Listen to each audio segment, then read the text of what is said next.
Welcome back to the Mina Show featuring Lenny, Monday Night Football recap edition.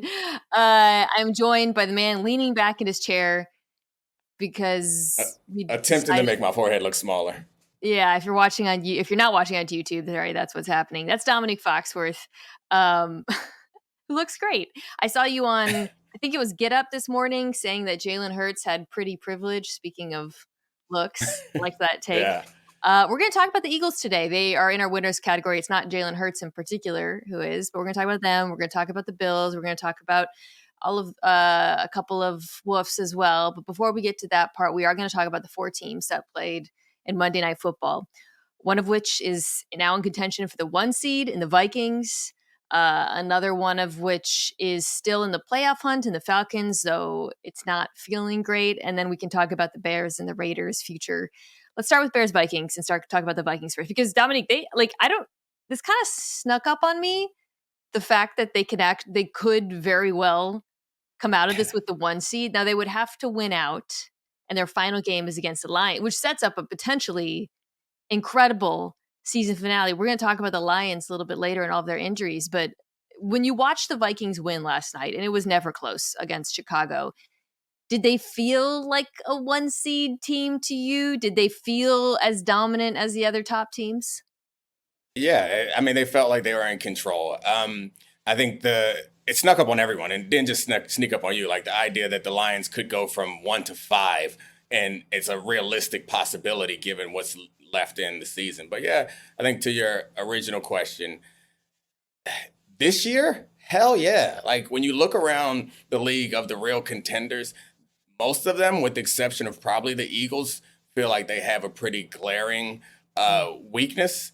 And the Vikings, I guess you can say, or not I guess, the replacing Christian Darrisaw is kind of where they are weakest, but they don't have like a side of the ball that you're overly concerned about. Whereas just about everyone else, you're like, heh, but it could be their offense, but it could be their defense. And this team, they aren't bad, and their quarterback's playing well. And looking over at the Lions as an example, like Sam Darnold can turn into a franchise quarterback if you're thinking about like how Goff went from being a cast-off to being as good. Like Goff was really good in that loss, which we keep saying we're going to get to the Lions. We'll get to the Lions, but I keep referring to them. No, I mean, the biggest difference between the Vikings and the Lions at this point is it feels like the Lions are going to have to get 30 plus from their offense moving forward.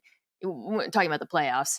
Whereas with the Vikings, it feels like there's games where the offense wins. It feels like there's games where the defense wins. I think this was not one of Sam Darnold's better games, Domonique, this win over Chicago. He missed a lot of throws. He should have been intercepted a little bit more than he was. He also nailed a couple of those high degree of difficulty throws that I think have sort of may been the difference in other games. But this team is so good, it kind of doesn't matter, right?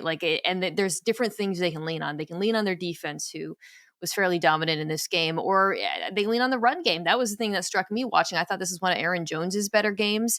Granted, you could tell that the Bears were playing them in such a way where they were much more focused on playing coverage than adding defenders to the box. And the Vikings said, sure, we, trust our free agent acquisition, Aaron Jones. He's an excellent zone running back. He had, I believe, a 50% success rate on the ground in this game, which is very good for folks who don't. So, yeah, I just think they just look very balanced to me. And that was kind of my big takeaway. The Vikings said sure was the thing that you said that jumped out to me. Is like they're even like I would say the Eagles are probably the best team and most well-rounded team in football right now. But I do think that there are some styles of game that the Eagles would rather not play. And obviously the Vikings aren't perfect, but I think you get them in just about any style of game and they're going to say, sure, we can, you want to stop the run? We can air it out. You want to back off? We can run the ball.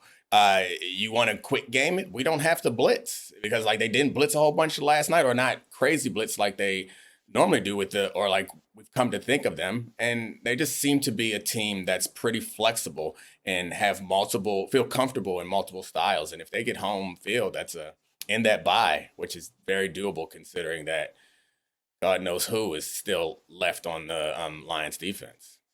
We'll get to that. Speaking of Is that the defense, fifth time we said we'll I get to know, I that? know. Well, it's hard not to think about these teams in Yeah. conjunction with each other. Where are you at on this Vikings defense generally? Because, like I said, they were pretty dominant in this one, held the Bears to 1 of 12 on third down. A lot of that was also on the Bears, though.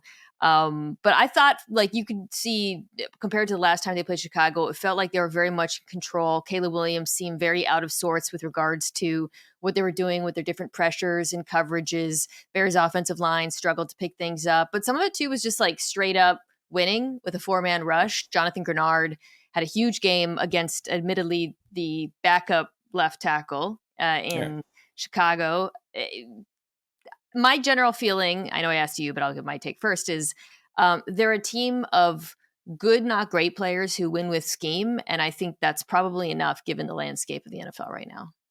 I think you're right. I would tweak it a little bit because it is winning with scheme, but it's also like you mentioned it, Grenard. Like when you say win with scheme, that suggests to me that you're getting free runners because you've tricked them. Yeah. But like their scheme is also getting them in matchups that they like.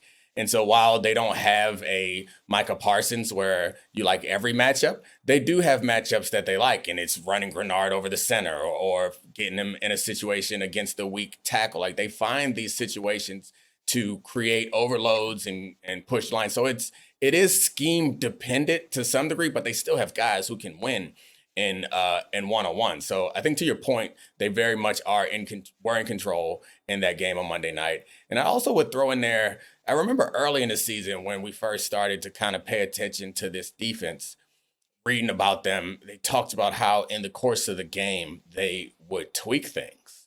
And that's to your point, like they're a smart team. They're not like super talented, but they're flexible. And it feels like through the course of the game that they have this ability to be like, okay, it doesn't take long you don't have to go all the way to the locker room. You don't need to reinstall the whole thing. You're like, all right, let's just tweak this little thing based on what we're seeing, which is super, super helpful in the playoffs. I feel that way about both their offense and their defense. I think both coaches, O'Connell and Brian Flores, are both really brilliant game planners, but also really brilliant in-game adjusters. And that's a huge part of why this team is such a scary one for me in the playoffs. I would say coaching, the fact that they actually have balance, and then that they have a quarterback who, when he gets hot, can make every throw. Now, he's inconsistent, and he was certainly inconsistent in this game, but that ceiling and then the fact that there are players who will lift him up in terms of the skill players, the run game, etc., that's a really scary combination of three things that I just mentioned, Domonique. And yeah, I'd be nervous about facing them.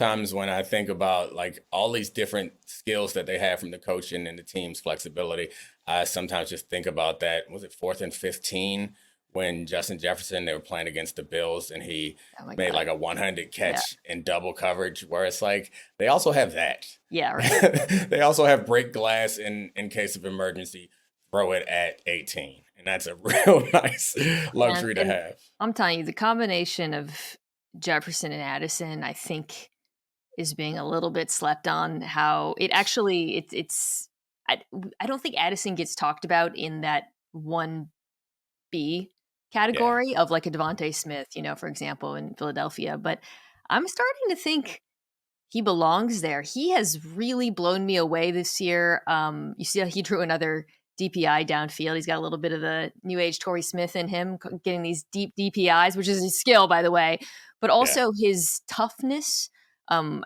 Actually winning at the catch point, tracking balls down, getting yards after the catch. And of course, because he plays with Justin Jefferson, he constantly benefits from these 101s. And that's a real problem for defenses. One of the, I guess, like widely held conventional wisdom thoughts about football that I always kind of bristle against, but I never speak up because I feel like I would be alone, is like you need a bunch of different types of receivers, which like, okay, yeah. But, and this is probably just me from my own experience, I don't give a damn about your possession receiver. I don't care about your possession receiver. Your big physical guy that's going to move the chains, no thank you. What I care about is guys that can take the top off it. And the idea that once you have one, that you're good, to me is a mistake because you know how we can move the chains? Right. It's scare the out of you by having two guys that can blow the top off of it. Their possession receiver is TJ Hawkinson, though, right? Exactly. Like, because That's there was fair. a point in Which this is game it's where fine. yeah. Get you a possession tight end. But if I got two guys out there, I want both of them No, to I be love able to go for 50. It's a great point. I love the build of like speed, rock solid tight end who's kind of do it all guy. It's a great combination. Really quick on the Bears. I think what's so discouraging is Caleb Williams played so much better against this exact team the last time, Domonique, and that was when he had his like kind of mini renaissance in the season when Thomas Brown was calling plays, and it feels they just look. I know I've made this point a million times with the Bears, but honestly, like I was watching this game pretty closely, like trying to figure out how I would allocate the blame pie. A lot of it is to Caleb Williams. He's taking bad sacks. He's not seeing the field well. He's not releasing it on time. He is passing up checkdowns. His bad habits have gotten worse. But it's like there's such a disaster on offense. They finally get to the red zone. An offensive lineman comes and plays fullback and doesn't declare. These veteran receivers have bad drops. It's just the whole thing is so bad. I think my question for you, Domonique, is like moving forward.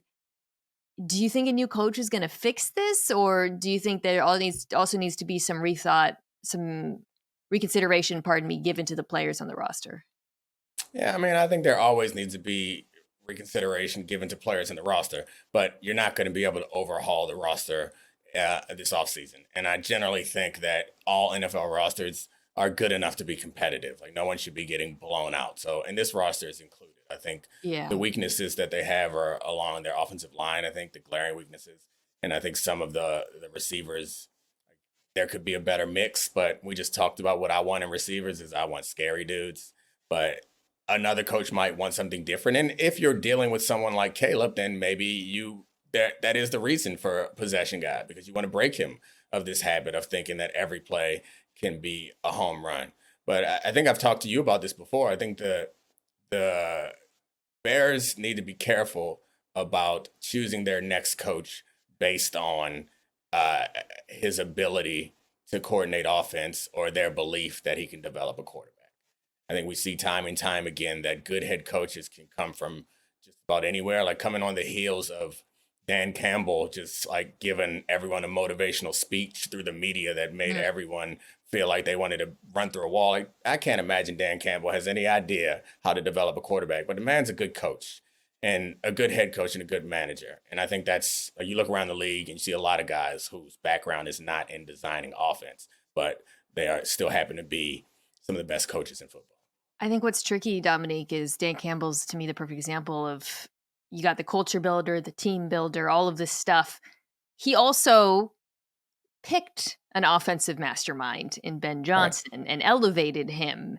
And look, he deserves credit for that. And for the fact, honestly, I've mentioned this before, but for the fact that Ben Johnson stayed with, I'm sure that Detroit, that's also a testament to it's probably really great to work with Dan Campbell, pardon me. But like if you were the Bears and you said, we want a team builder, we want a franchise guy, maybe you think it's Mike Vrabel. I think I saw a report about interest there. You have to really believe he can find the right guy on offense to make it work. And I don't have that's not a take on my part. It's just, I do still see the appeal of the offensive guy because at least you know what you're getting in that regard. If you get the culture guy, you have to also believe that he's going to make the right hire. So it's kind of like two hires there as opposed to one. I'm not saying I wouldn't do it. I'm just saying that there's an added layer of difficulty. Yeah, I mean, I think that you're obviously right. Like, you want to have that position take care of the quarterback's coach and the coordinator. All that stuff matters. But I guess if I would not prioritize that. I think, honestly, like, looking at, I think Jim Harbaugh is probably the more recent example. It's like, I know he was a quarterback, but does anything about what he's doing there strike you as like innovative offensive mind? But it does feel like this team is on the right track. And I would say that about, and you could quibble with a lot of the decisions that Mike Tomlin has made, but you can't quibble with how with him getting the best out of his team. So I guess that's generally my point is Yeah. as much as we elevate the quarterback, and I get it, the quarterback is very important. We should elevate the quarterback. Still, the most important thing is to build a team, a good team Right. that's well run. And then you'll get the best version of your quarterback. Yeah. I mean, but it's like, let's look at when you look at the playoff picture. I mean, Sean McDermott is another one I would point to. But again, they got the Yeah. quarterback. You could say the same thing with Jim Harbaugh. So it's like, But we didn't know that. We didn't know that Josh Allen was a quarterback. Like, yeah, no, I it took know. a while for it to work out. He is I that guess guy. I hear you. the other thing that I would say, in the defense of my point, is I get what you're saying. And if you can look at these teams, I guess it's kind of a chicken and an egg, or maybe there's a better analogy for it, where it's like these teams are good, but they also, like the Eagles, great offensive line. The Lions, great offensive line. Yeah. Like, who's to say whether it's Ben Johnson or Kellen Moore, or it's the offensive line, or it's the team around them? GM. Like, yeah, or the GM is particularly in. Right. Yeah, so I don't know. I guess that's my point. Is I know. I hear you. I'm just saying, if I had a choice between Ben Johnson and insert literally any coach, I'm taking that dude. I just am. Okay. Falcons Raiders, the most 15-9 game that ever 15-9. Falcons win. The coaching thing is actually the only thing with the Raiders I want to talk about, kind of, because it's all about the future for the Raiders. The Falcons win. Nobody feels great about it. It's ugly as hell. Kadero Hodge, though, special teams legend, 2 block punts. That's crazy. Good for him. I was pissed off this morning on Get Up. It's like, we didn't show any of the block punts. I was like, this is actually the story. Like, we did the highlight and we didn't show the block punts, and they blocked the extra point too, right? They didn't show any of the block kicks, which I thought were like the story of the game. So I think what's so this is like the worst possible way this could have played out for Falcons fans. Because if he had been back, Kirk Cousins, 11 for 17 for 112 yards, had a touchdown, had a pick. It looked awful. I'm just sorry. He looked really, really physically limited in this game. And he's obviously been physically limited all year long. He has not left the pocket at, I believe, like historic levels. He has not moved, Kirk Cousins.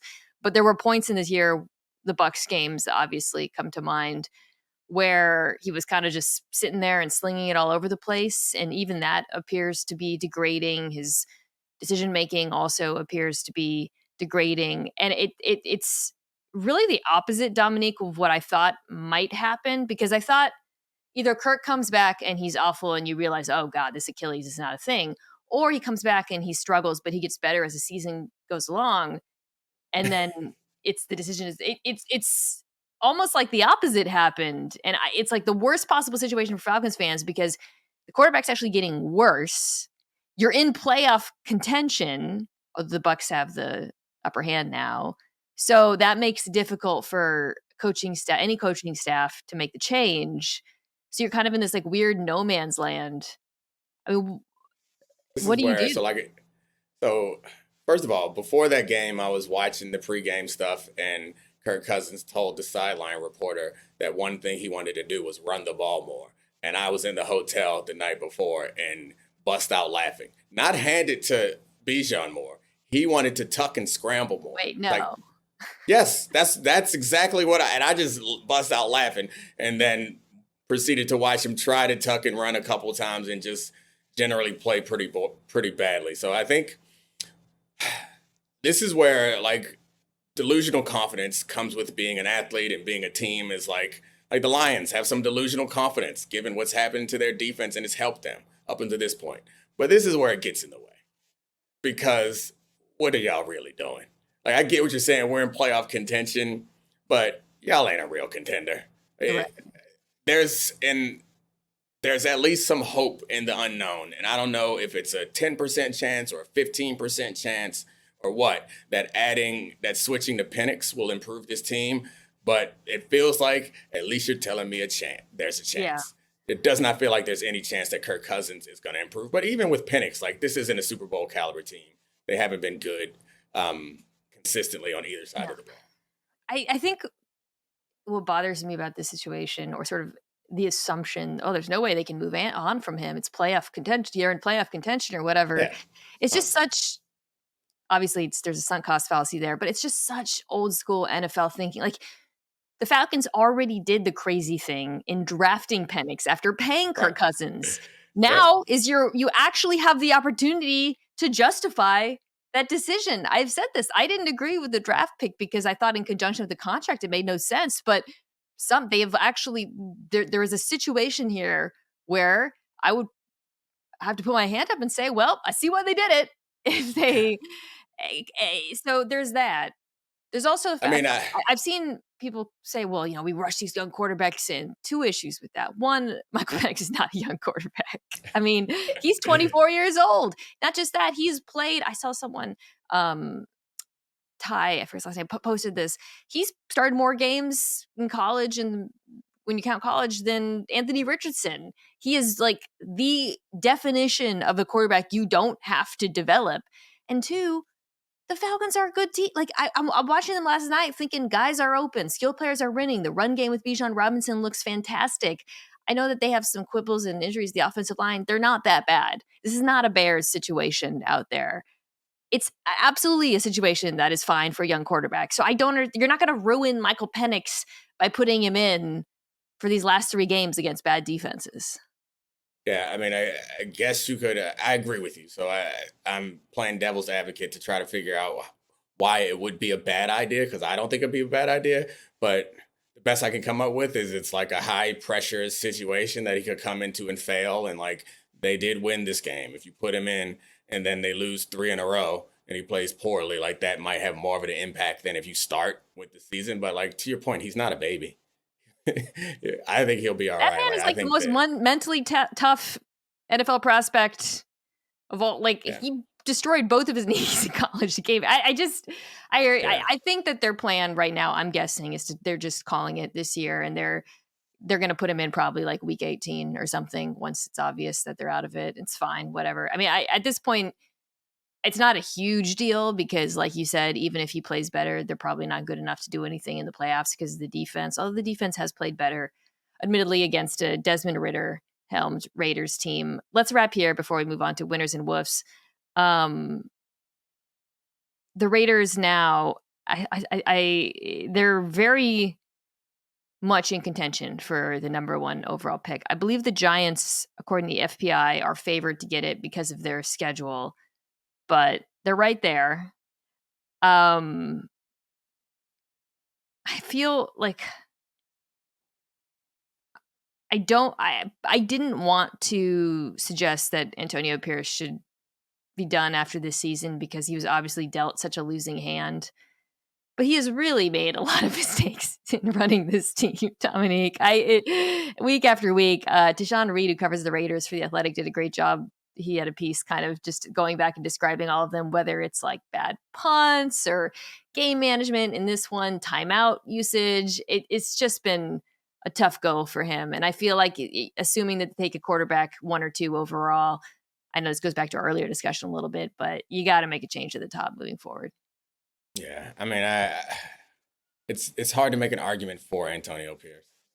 I think a good way to put it. Some guys, everyone should get better after their first coaching experience, and so maybe he will improve and be better next year. But maybe it could be better the next time he gets an opportunity. But yeah, given the points that you've made, it's hard to make an argument for keeping Antonio Pierce, trusting whatever quarterback you draft to him in that bad situation.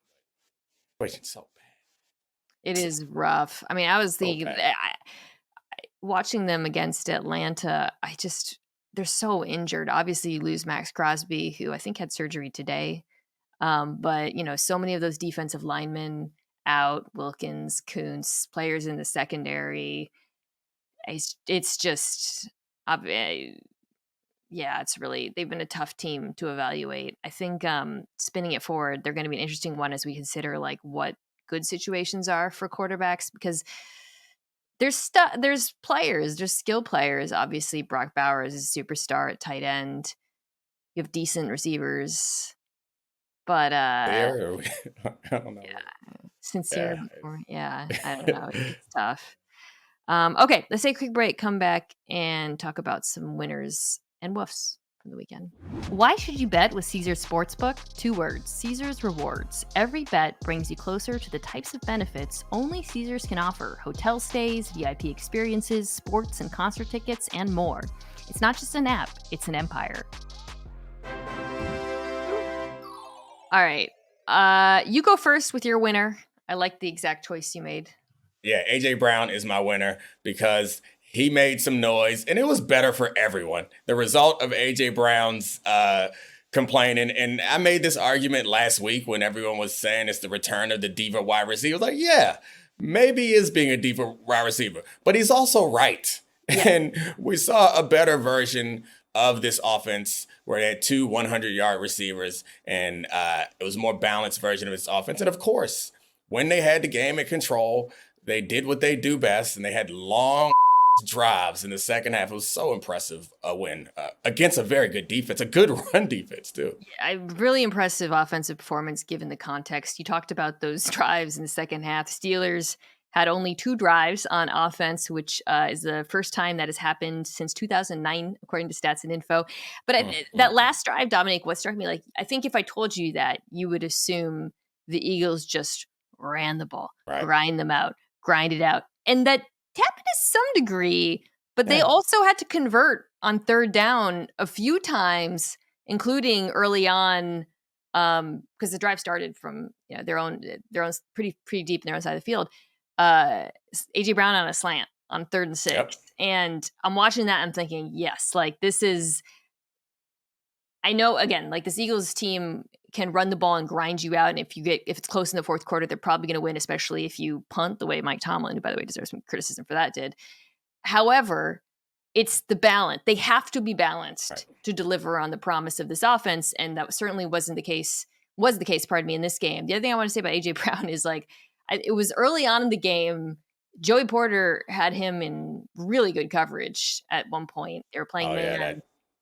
It was a go, and Jalen said, "All right, I'm throwing it," and it was just, and he caught it. He came down with it. It was a great catch, and it was just a reminder: tight coverage on AJ Brown, who, by the way, more than a quarter of Hurts's throws to him were tight coverage, which is very high, is not the same as tight coverage on other players. It's not forcing him the ball to throw it at him when a DB is draped all over him. And I think that was just one of my big takeaways watching this. Yeah, and though he is a big physical receiver, he's also one that can go deep. So this does not contradict my earlier theory. And I also think that he's the one that can take short too deep, which I think, while it didn't happen this game, throwing him a slant is probably, like, the probability that it turns into a big play is probably pretty close to the same as handing it to Saquon. So, like, it's not a terrible idea just to do that, particularly when there are teams that, not only when they're loading the box, but when they're playing too high safety, that's probably the best time to hit AJ with a quick little slant every now and then. I think it's just, make them guard every part of the field. When you have a team that is as well-rounded as this one, you just keep them on their toes. And just because the run game is working doesn't mean you can't throw one out to the guys on the side every now and then. So I think that was AJ's point. And while Nick Sirianni was yelling in the locker room after the game about what they said we couldn't throw or something, like, no one said that except for AJ. Yeah, the guy AJ in the is locker the room one who said passing was the problem died. Whatever. It's fine. Anyway, it worked out, and I think that AJ was right. He was proven right, and he got 100 yards because of it. I do want to also just give Hurts the credit. I thought he played really well in this one. Yeah. I mean, the Steelers, as you said, they're no joke. I think they're arguably maybe the best pass defense in the AFC, to be honest. I know the Browns are in there, or probably Broncos are in there as well. But I thought he looked much less rattled by pressure. He was very prepared versus the blitz. I thought Kellen Moore called a good game as well. But yeah, just that final drive, the thought that comes to mind is, like, yes, they grinded them out, but they also hit on some pretty impressive third down conversions. And that was, by the way, they benefited from the fact the Steelers mostly played base or heavy personnel because they were so worried about them grinding it out, which goes back to our earlier point. This Eagles offense clicks when you can punish them for overcommitting to one thing or the other. So for the Bills, I wanted to highlight Joe Brady because obviously Josh Allen was an absolute alien. He is now the front runner for MVP. He is playing quarterback at a level that is remarkable. But not but, just and while I was watching the Bills' defeat of the Lions, which was kind of a signature win for them, Domonique, I found myself thinking, because you watch Josh Allen do things, and you're like, oh my god, I've never seen anything like this. But as I was watching them, particularly in the run game, but also some of the ways they attacked the Lions' weaknesses, I was like, damn, Joe Brady has improved a lot as a play caller. Don't you agree? Yeah, I mean so there's two things that work to their advantage. I think, and we talked about this on my show on Friday, is you kind of know what the Lions are going to be in, Yeah. which it helps you to game plan against if you know exactly how they're going to attack because the Lions aren't that multiple. But you're right. He was like, all right. It was Shanahan-esque in his linebacker Oh my assault. It was like, god. oh, okay, I'm gonna spotlight you, and we are gonna make it so that you have to make a play. And they weren't always terrible coverage. That's where the Josh Allen specialness came out, was the passes were really accurate. But these were like clearly well-designed plays that took the thinking out of it and was like, all right, we're gonna do this. All the way down to the Josh Allen's rushing touchdown when Deion Dawkins pulls around and the two defenders are running away from him to cover a screen, and Josh Allen skips into the end zone. Like, there were so many. This is the ideal version of this offense where you can combine Yeah. the schemed up Alien quarter plays right, with, it's what the yeah, Niners wanted but didn't get, right? Which is like, yeah, what if we had it's the alien quarterback, but and also the brilliant play calling. Yeah, I love that point about the Shanahan linebacker microscope because, yeah, that was my big take. I mean, I felt stupid, by the way, watching this game because going into it, I can't remember if it was on your show or my show, but I was like, okay, we know the Lions playing a bunch of man coverage, so I expect to see Josh Allen a lot as a runner, and maybe this is a big Keon Coleman game or whatnot. But like, yes, the Lions play a lot of man coverage, but linebacker is obviously where they're weakest in that man coverage, and they're still injured there. We're going to get to that in a second. So of course, Ty Johnson. I mean, it didn't have to be Ty Johnson. It could have been any back, but like of course they're going to go after that. And the ways that he set up those matchups using motion and bunches and traffic was brilliant. Um, just generally, I feel that way. Watching all the motion feels really purposeful in the run game. When they use motion in the run game, they averaged over 7 yards per carry in this. Everything feels connected, Domonique, watching them. It feels like this he is just doing a better job right now, uh, calling this offense to attack defensive weaknesses than I can remember ever watching him either with the Bills or before. So that was just and we're gonna talk about the Bills a lot, but I hadn't really taken a moment to acknowledge what a good yeah. job I think he's doing. Yeah, I think he's doing a great job. And this game was like kind of the masterpiece. And it was against a weaker defense, but it was pretty impressive, those decisions. And I would say also their ability to run the ball and play action, like that lends to attacking those linebackers also. It reminded me randomly of, I think it's a long time ago, is when Kyle Shanahan was in Atlanta, and I remember they were playing a lot of man. The team was playing a lot of man, and they ran a corner route from a play action with a fullback in the backfield ISO. And so it's like it looked like an ISO, but the fullback ran a corner from the I formation against man coverage. And it's just like when you give a run fake to linebackers, they're going to come downhill hard. And if the answer to that, especially inexperienced linebackers, not high level linebackers, yeah, it's just so obvious. And I'm sure it's going to be a coaching point this week because for the rest of the season, they're going to see those type of plays. All right, we've been teasing the Lions as a woof all episode long, so guess now is the time to acknowledge just the utter devastation on this team. I mean, it's just, I was trying to pull up a list of all the guys on injured reserve. I saw it going around. It's crazy, but they added a couple more on defense. Now, obviously, coming into this game, you don't have Aiden Hutchinson. You don't have Malcolm Rodriguez is a linebacker who was missing for this in the backfield. And it's Carlton Rakestraw, Davis. So they lose Carlton Davis and Alim McNeil in this game. Alim McNeil, they're both really meaningful starters, but McNeil was arguably the best player Yeah. on the defensive line after Hutchinson went down. They also lost David Montgomery, which I think they can survive, even though it sucks. But these defensive injuries are just getting insurmountable at this point. And it felt like Aaron Glenn has kind of kept this Jenga tower up, but this was finally too much in terms of. I almost feel bad saying that because it's like I think Josh Allen and the Bills we just saw have similar success against a healthier Rams defense by comparison, but just moving forward. Oh, probably Alex Anzalone's out. Well, so there are Mhm. players who are coming back. That's what I was kind of curious about. Anzalone is eligible to return from IR this week. So, and then Rakestra, who I mentioned, is likely to come back. So there's that, I guess. I The biggest guess. concern I have though is, I mean, shoot, it's every level, but like the cornerback Yeah. room is really in tough shape. You're asking a So, lot of Terry and Arnold, and then you got Kindle Vildor back there as well.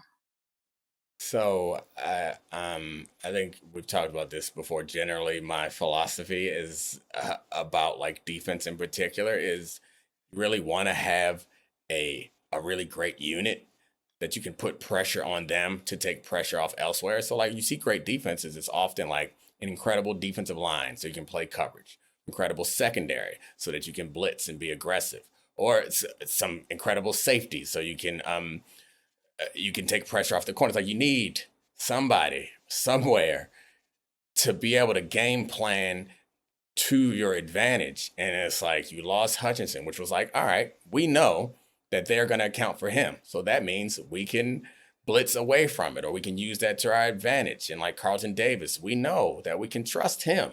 So we can lean away from him. We can do things. McNeil, we know that the middle is going to be tough to run in the middle and he's going to get pressure because, but like, I don't even know where to start. If I wanted to like play to my strength as Glenn, I have no idea where to start. I mean, I guess Branch. I, He even got in this one. I mean, he's their yeah, best player at this point. But right. yeah, it's really tricky. Um, they blitzed less, which is not surprising because it's Josh Allen. It'll be interesting to see going forward if he even turns that down even more, just knowing that his corners can't be trusted on islands. But like Yeah, I'm that's sorry. I just like every response you would have or every strategy you would have is like blitz less. Okay, now we're not gonna get any pressure. Like that's not really helping our corners, I guess. Maybe you play yeah, cover two, but like blitzing less isn't gonna. What really helps the corner is get rid of the ball quickly. right. I mean, there's not like a good answer right now. The answer is more offense. Yep, score. How'd you feel about the Dan Campbell onside kick? Speaking of, because I think we're going to see Yeah. a lot of pretty aggressive decision making going forward with this defense, pardon me, in the shape that it's in. I think that's what motivated that. Did you have a strong opinion to when he tried that? The game was like over. Yeah, I mean, yeah, I had no issue with it. It's like you're gonna have to get one at some. You're gonna have to get a stop. Yeah, And I think the fact that it got returned was painful, but like if it just would have gotten down right there, it like feels fine to me. You still have a chance to hold them to a field goal or maybe a punt, but like I don't have a problem with them onside kicking right there. And to your point, they're going to have to turn up their risk profile because they're like on defense in particular. And what concerns me is this team does create a lot of explosive plays. I think that they might get a little more conservative because if you're thinking about like a a total game plan, you probably would like to behave a lot more like the Eagles than like the Lions. Is like, let's slow this game the hell down. Just keep our yeah, defense off the field, which would suggest that in a certain situation, maybe you're not going to do the play action shot that has a, I don't know, 20% chance of completion. You're going to run the ball that has a higher success rate, which like does change their offense. I don't think their offensive approach changes just because they can take those shots on early downs, knowing that probably they can pick up enough on third to get to fourth. I guess I'll be curious to see with Montgomery Oh, out of yeah, the to get to lineup. fourth I is know. the point, which is Uh, also a high variance. But anyway, well, yeah, right. I'll be interested in seeing with Montgomery out if they really trust Gibbs to pick up the same workload running between the tackles. I think he's been really impressive and really yeah, proven a lot of people wrong in terms of his ability to do so. But, there was a lot. Having two guys who can share the load that the way they have been has, I think, helped them in maybe in hidden ways. So we'll see how that goes. I'm still a big believer in him, particularly behind that offensive line, but it's just a high degree of pressure on that offense. I guess that's the only thing I'll say going forward. I think that offense can score. I mean, I'll say this, man, like one degree, little bit of hope for Lions fans. I don't know if, certainly not a couple years ago, I would have believed Jared Goff could throw him back in that thing the way he yeah, was, right? Like, because we yeah. think of Jared Goff and we think of an offense that, run pass is always on the table. He benefits from play action. They benefit from game script.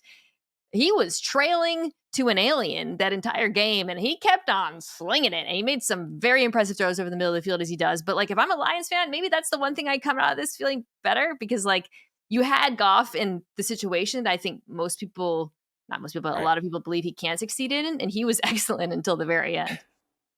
Charlie made fun of me because on our Monday show, that was my very first takeaway, which was a ridiculous Damn. takeaway it was a ridiculous takeaway to have first after Josh Allen did what he did. But it was the thing that was surprising to me was like they were down 2 touchdowns immediately.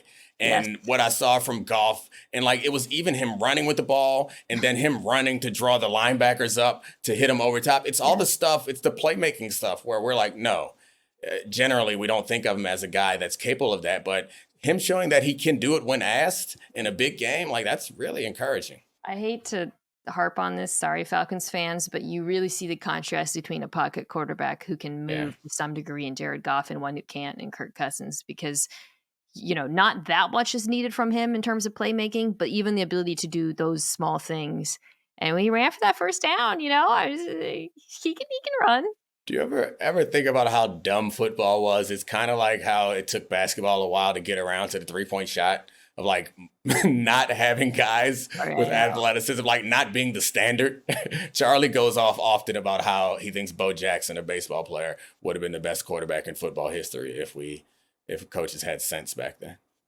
All right. Speaking of quarterbacks who can move, but maybe was moving a little bit too much, Patrick Mahomes Ugh, banged up his yeah. ankle again. The Chiefs are your Woof. We'll wrap here for the week. Can you explain why? Other than obvious. Yeah, I mean, it's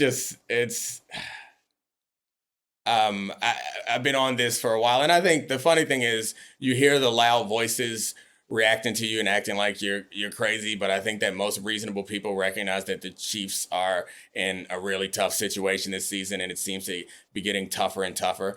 And Patrick Mahomes limping around kind of obscures the fact that early in that game, Travis Kelce was also limping around, and they have to move their guard to tackle, which is a problem. Like this, and their defense isn't as good as like its team just seems like. And I know they weren't playing great at the end of last year, but they figured it out in the playoffs or whatever. But this team just feels like they are coming. They're running out of gas. They're running out of body parts, and they're running out of answers. And right now, every week it feels like every couple of weeks there's a new answer that people say is the new thing that's going to fix them. And now it's like wait till Hollywood Brown gets back. It just feels like Can you block? no, guys. Yeah, that's like no, that's that.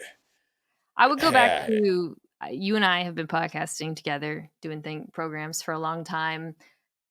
I would go back to the first conversation. I don't even remember. I think it was on the show that we probably had after they lost in the Bucks in the Tampa Bay Super Bowl, and we agreed we will never bet against Patrick Mahomes again right, unless right. Patrick Mahomes is literally on his back for half of the game, which is what happened in the Super Bowl. And that's what it feels like watching the Chiefs right now. According to our tracking at ESPN, he was pressured on 54% of dropbacks in this game. Admittedly, Myles Garrett is in the mix, but we're talking about the Cleveland game. Highest pressure rate he's had since that season, that one season I was talking about. I don't know it doesn't seem to be solvable. I guess the best case scenario is DJ Humphries gets healthy and he's better than he looked off the street, but it's not looking like this year they've got answers at left tackle. Yeah, I mean, and they need a shutdown defense. Like that's the thing that saved them last year. I think that's generally their strategy. Is like we have the best late game execution quarterback around. So like, just give us a chance. Just keep us close. And they're going to need a defense to do that, or going to need to score with the offenses that they're going to be playing against, and the teams that they have to beat can really score. Like, the AFC's got a couple of teams with two quarterbacks that are having all-time great seasons. Like, it's going to be really, really hard to do. And we've seen Patrick Mahomes do miraculous things before, but y'all asking for a lot, man. Especially if his mobility is limited. Mike Sander did a great piece about how are the Chiefs winning all these close games, right? Are they really the luckiest team ever? And there were a couple things that jumped out. One, when he looked back and looked at the teams that were historically comparable, where they were winning all these one-score games, almost all had like a Mahomes or Reed like pairing. A lot of it was just Brady and Belichick. So it's like, yeah, if you have like an unbelievable quarterback, you're going to win more of these close games, duh. But the other thing that really jumped out, Domonique, was just how much his scramble rate increases at the end of games and how unbelievable, how much win probability he has added over the years with those scrambles. Again, seems obvious, but to see it quantified was very interesting. If he can't move, or if he's limited as a scrambler, that matters a lot. It also, like, in defensive preparation, I think part of, like, we recognize that Patrick Mahomes is a good athlete, but he's not an exceptional athlete in the league. And so when you are preparing for Patrick Mahomes, while we do have all these memories of him scrambling with the ball, I think it's a result of defenses being concerned about something else. Yeah. So, like, now what it feels like is that's their best play. So if guys or if teams are coming into the game, which it feels like they would have in the past, but he would still throw it over the top and make them pay for it. If you're coming into the game, like, what we got to stop is that, like, late and down scramble. Right. It makes it a lot more difficult because you get him in a one-on-one. It's not the same as having Josh Allen in a one-on-one. The advantage doesn't go to Mahomes. So I don't know. I guess that's why people might think that Hollywood Brown is the answer, because Xavier Worthy hasn't quite been it. And like I mentioned, the Kelsey athleticism seems to be a bit compromised right now too. We shall see if Mahomes plays this weekend. His status is up in the air for the next couple of weeks, actually, because the Chiefs play on Saturday and then they play on Christmas. Something to monitor. And yeah, I don't know. We'll see how that goes. I just realized that the first thing you said to me was, before we started recording, was, your head looks big. That was more a comment on the shot rather than the size of your head. Can you show people where you were positioned to justify, again, for the YouTube audience or for the audio audience, Domonique was extremely close to the camera for no reason. Sometimes, so we do these remote TV shows on ESPN sometimes, and they frame us up differently. And there have been times where I'm like, why is my head framed so large? But you don't want to make a big deal about it. The laptop camera, I think, does this too. It's like, I think it does a little fisheye to get some more of the background. But anyway, I'm already married. I'm out of the game. I can be ugly. Oh, well.